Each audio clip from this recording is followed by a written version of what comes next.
నంద్యాల జిల్లా ఆళ్లగడ్డలో జరిగిన మినీ మహానాడులో టీడీపీ ఎమ్మెల్యే భూమా అఖిలప్రియ సంచలన వ్యాఖ్యలు చేశారు. తనకు తెలియకుండా పైనుంచి ఎవరైనా పదవులు పొందితే వారిని ఆళ్లగడ్డలో అడుగు పెట్టనీయమంటూ బహిరంగంగా హెచ్చరించారు.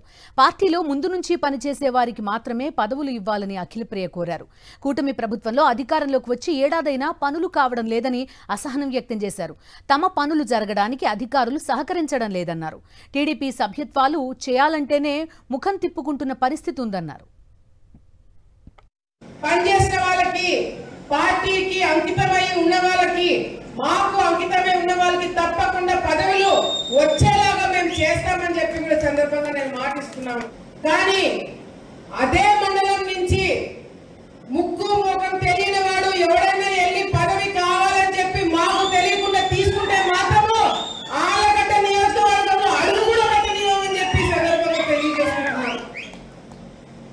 పార్టీ నుంచి మొదటి నుంచి ఉన్న వాళ్ళకి మీరు పదవులు ఇస్తే ఇవ్వండి, లేకపోతే అసలు పని చేయని వారికి పదవులు ఇస్తామంటే కూడా అది కరెక్ట్ కాదని చెప్పి పార్టీ దృష్టిలో కూడా మేము పెట్టడం జరుగుతుంది.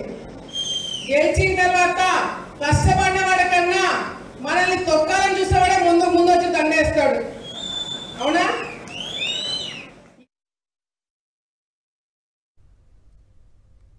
పూర్తి డీటెయిల్స్ అందిస్తారు మా కరెస్పాండెంట్ లోకేష్.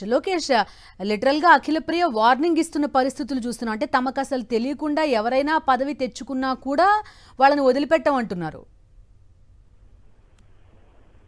ఇది ఒక పార్టీ సంబంధించిన మినీ మహల్ కార్యక్రమంలో ఈ విధంగా ఈ యొక్క సంచలన వ్యాఖ్యలు అనేది పార్టీ పెద్దలతో పాటు సీనియర్ నాయకుడైన ఏవి సుబ్బారెడ్డితో పాటు జనసేన సీనియర్ నాయకుడైన ఇరుకుల రాంపుల్లారెడ్డికే ఒక అల్టిమేట్ జారీ చేసినట్లుగా చర్చ జరుగుతుంది ఆళ్లగడ్డ నియోజకవర్గంలో. ఎందుకంటే కూటమి ప్రభుత్వం అధికారంలో వచ్చినప్పటి నుండి యొక్క ఒంటెత్తు పోకడకే యొక్క ఎమ్మెల్యే పాటుపడుతున్నారంటూ ఆ టీడీపీకి సంబంధించిన నాయకులే అధిష్టానానికి ఫిర్యాదు చేసిన పరిస్థితి. ఈ నేపథ్యంలో అఖిలప్రియని కాదనుకొని ఎవరైనా కానీ ఈ యొక్క పదవులను నామినేటెడ్ పదవులను తెచ్చుకుంటే మాత్రం ఎవరిని కూడా ఆళ్లగడ్డ నియోజకవర్గంలో అడుగు పెట్టనీయమంటూ ఒక అల్టిమేట్ జారీ చేయడం అనేది చర్చాంశనీయంగా మారిన పరిస్థితి. అంతేకాకుండా ఈ యొక్క కూటమి ప్రభుత్వం అధికారులకు వచ్చిన తర్వాత ఏ ఒక్క పని కూడా తమది కావటం లేదు, అధికారులు కూడా ఎవరు సహకరించట్లేదు అంటూ ఆ యొక్క అసహనం వ్యక్తం చేసిన పరిస్థితి కనపడుతుంది. అంతేకాకుండా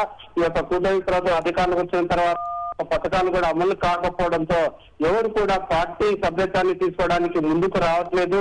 ఆ యొక్క టీడీపీ పార్టీ అంటేనే వెనుక వెళ్తున్న పరిస్థితి కనపడుతుంది. గత వైఎస్ఆర్సీపీ ప్రభుత్వ హయాంలో ఎన్నో పథకాలు ప్రజలకు అందిన పరిస్థితి ఇప్పుడున్న సిచ్యువేషన్ లో ఏ ఒక్క పథకాలు అందని పరిస్థితి అయితే కనపడుతుంది. ఈ నేపథ్యంలో పార్టీ పరంగా కావచ్చు, ప్రజల పరంగా కావచ్చు, పూర్తి స్థాయిలో వ్యతిరేకత ఉన్నట్లుగా ఆ యొక్క స్వయంగా ఆ యొక్క అఖిలప్రియనే బయట. రైట్ లోకేష్.